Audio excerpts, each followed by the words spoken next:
Last week I came here and really broke a story of Kadioglu to Arsenal, as Arsenal are really closing in on obviously getting this deal done and dusted. And guess what happened? I was like complaining, why is it that no journalist coming in from Turkey is really reporting about this? And guess what?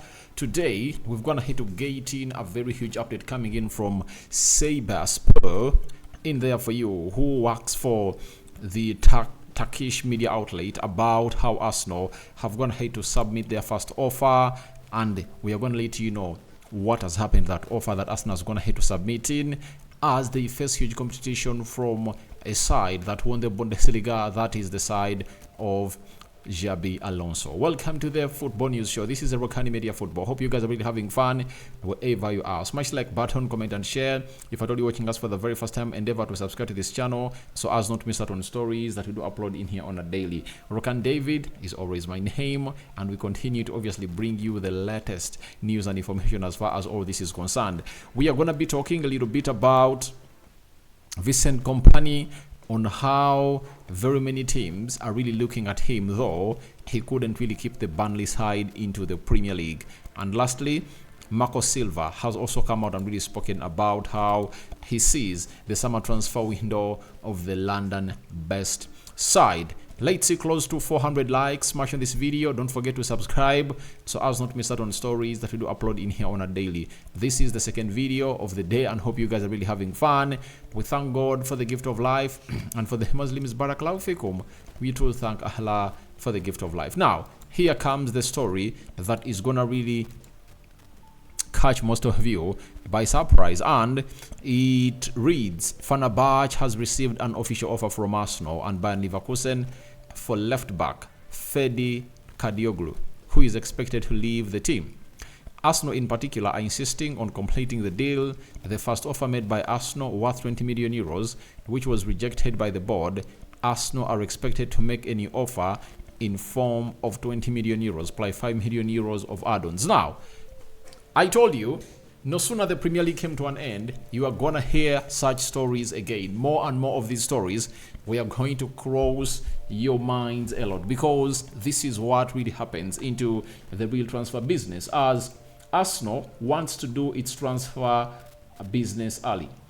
I told you, and I brought you that story of Mikel Arteta, that he would love to see to it that he goes and attacks this summer transfer window early to get in players in there for you. And when you look at this story of Ferdi Kadioglu, you know, he's a 24-year-old player. I told you he can play as he can play as he can play as a left back, he can play as a right back, he can play as a right winger. You understand? He can also play as a left winger. That's what makes him a special guy. That's why Arsenal have gone ahead to put in that bid of 20 million euros, and it's going to have to be rejected. But I'm really surprised that Arsenal are really going in for this lad, because I think Arsenal would have gone ahead to go in for people who are really proven. And on the other side, you have to flip the coin and ask yourself, why is Arsenal going in for Kadioglu? You know, Ferdi Kadioglu. You know, that means there is something special they've gone ahead to really see in him. Left back at Arsenal. Does it mean that we are going to see one of the left backs of Arsenal leave, Tomiyasu? Is he going to be considered as a right back? Julian Timber, is he going to be considered a left back or as a right back?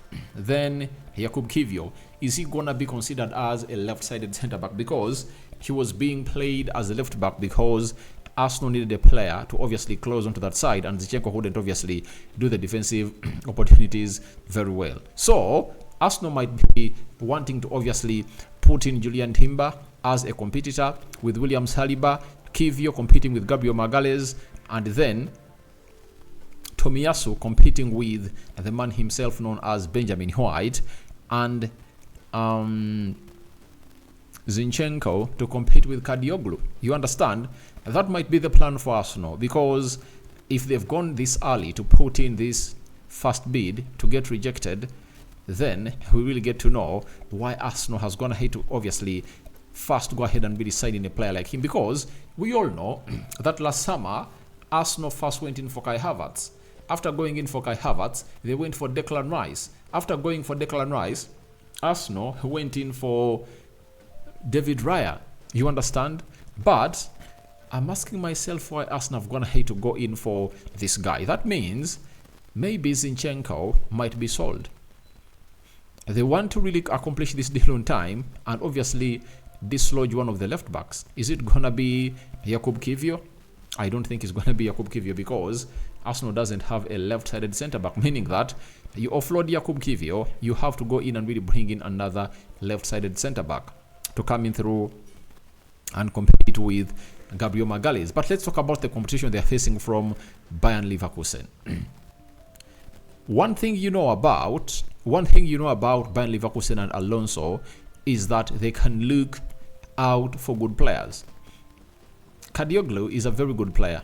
He's a very good player, and I tell you what, he is one of those that you always need to see to it that a lot goes your way, and nothing is really going to stop him from obviously doing the needful in there for you.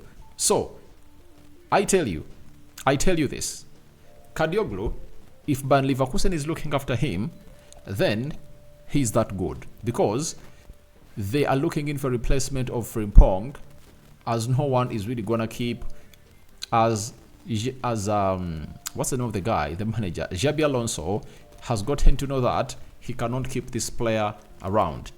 He has gonna hit to know that, and teams like Manchester United, even Arsenal itself, is interested into Frimpong. So they cannot keep Frimpong around, and I think that's why they're bringing Kadioglu. He's a right-footed player, but he features as a left back for Fenerbahce and can also play as a right back into that mix. But he can also play as a right and left winger.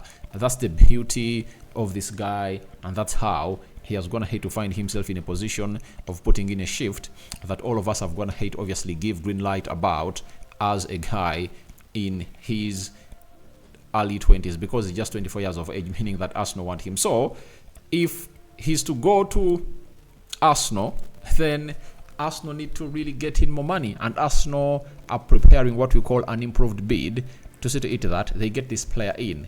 You understand? That's what Arsenal is all about, and that's why Arsenal is doing to see to it that they obviously secure this player and obviously get him up and running into their mix. So I'm just getting excited to see how things are really going to pan out for the side of Arsenal, but they are in for this player. There is one huge red flag.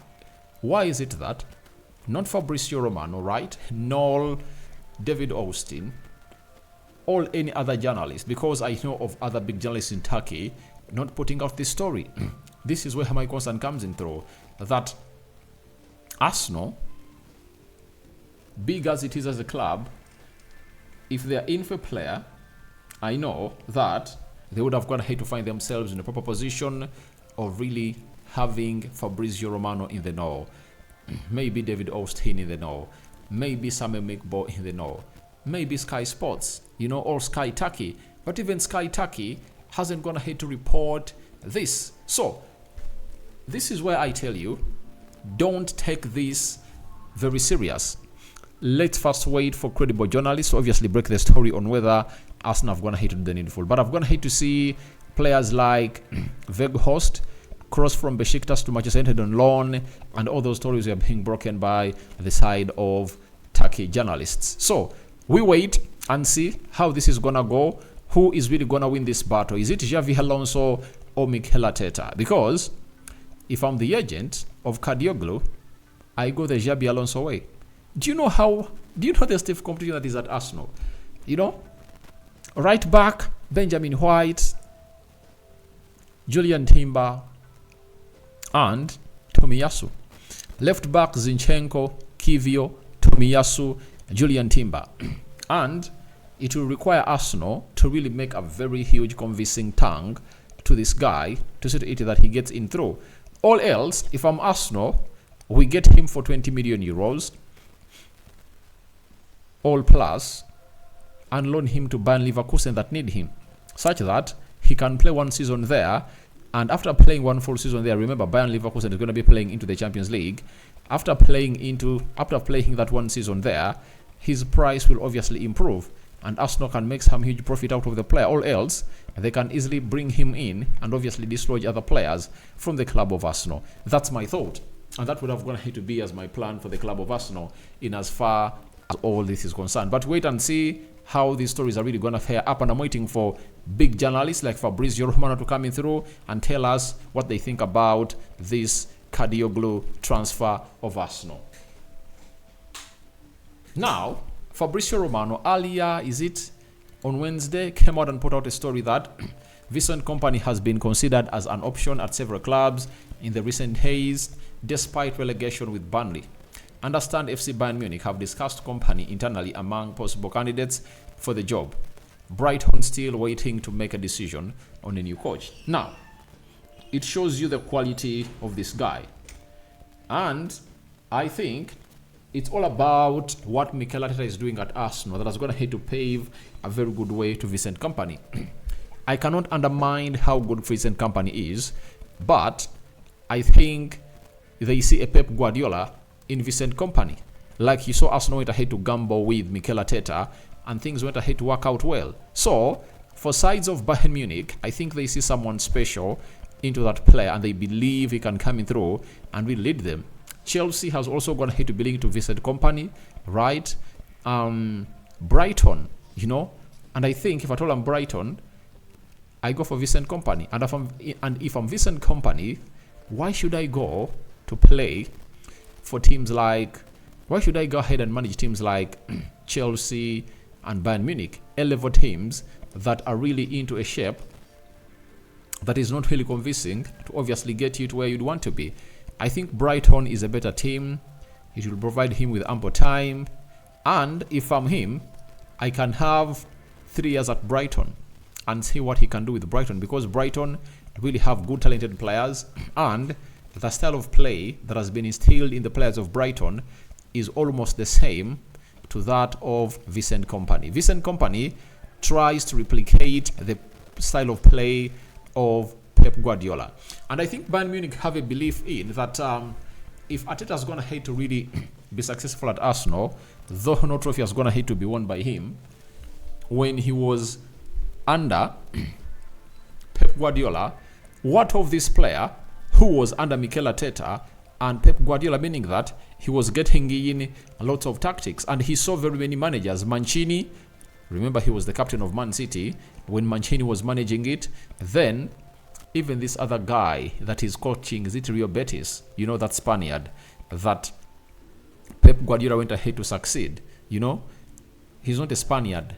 I think he comes from Uruguay, but he has gone ahead to obviously do the needful into the mix. So when you look at this guy known as Vincent Kompany, he's a very good manager. I think he just needs better players, and I think can do a very good job at Brighton. If I'm Vincent Kompany, I take the Brighton job.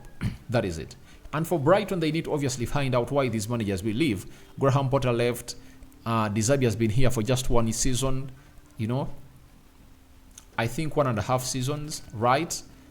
Why is it like that? They need to find means of keeping their managers, And Vincent Kompany, if I'm him, I would be making a choice of Brighton. Be at Brighton for 3 years. You never know, Spurs will be interested in you. Then you go a little bit to Spurs. You never know, even Brighton might turn out as a team to compete with the top 6. But I think it can't, because they sell lots of players. Maybe you can go to West Ham later, a team that can really hold on to its players, like Tottenham Hotspur, for some little bit of time. And you never know, as you wait, Man City might be looking at you to be the replacement of the manager, Pep Guardiola, who is expected to be leaving that side. So, thank you very much for watching through. And lastly, let's talk about another London team as far as the financial fair play is really concerned. It's the manager of Fulham, known as Marco Silva. He has explained the impact of Fulham's financial fair play on their transfer window. He has said, the feedback I have, no. We've been building with this group of players on and off the pitch. The platform is here. The platform is there. It's not the numbers. We don't need to change many things. We have to add quality. Obviously, they are going to try to lose out some players. I told you that Atletico Madrid is interested in Andres Pereira. You know, there are very many teams that are going to be going in for the Portuguese Magnifico, who plays in the heart or in the engine of that midfield, that is Paulinho. Then the other player that is really going to make a lot of noise there is it Ade something, that defender that is really leaving. So those three players might leave the side of Fulham, and they've been the spine of the Fulham side. And what we have to do is we have to see to it that a lot really goes their way and goes really into the mix. So we wait and see how things really pan out at that side. But I tell you what, Fulham has had a very fantastic season, and ever since they came in through, Marco Silva's gonna hit to make lots of changes in here onto the side of Fulham. So we wait and see how that pans out, but never say never for Fulham. But when they lose those players, I tell you, they'll bring in others, because the hugest example is how they went ahead to lose out onto this guy, Mitrovic, and from nowhere they got in Moniz. You understand? When they missed out onto Mitrovic to the Saudi League and they got in like 55 million euros, Moniz coming through, and Moniz has gone ahead to be a revolution. And I tell you, next season, Moniz is going to be one of those strikers that we're going to be looking at to obviously score those goals for the side of Fulham. And I think if I told them Fulham, Andreas Pereira and Paulinho can collect you close to 100 million pounds. I tell you, because Paulinho was at 70 million pounds. He's still the same amount of money. Having on hit obviously extend his contract for 4 more years, it shows you that he can be there for some long time and they can really earn huge money from him. So we wait and see how that pans out. Andreas Pereira, I think they can get like 40 million pounds from him right now, because he's one of those players that can do the needful. Rokani David is my name. I call upon for your reactions into Arsenal's first bid for Kadioglu rejected. What do you make about it? Should Arsenal go in for this player, or they should go in for more serious players like we've been discussing? Then Vincent Kompany. Which team do you think you should choose? Chelsea, Bayern Munich, or Brighton? And lastly, what do you make about Marco Silva on his plan at the Fulham transfer window? Should he let Paulinho leave and Andreas Pereira? All that and more into the comment section below. Rokani David is my name. I sign out for now. See you later. Bye bye, and continue to subscribe because we want to hit 22,000 subscribers. And we love you all. May the living to God bless you abundantly, and may Allah bless you abundantly to everyone watching in through. And we are calling in for 400 likes on this video. More stories are really coming in through. And after subscribing, hit the notification bell. Ciao ciao.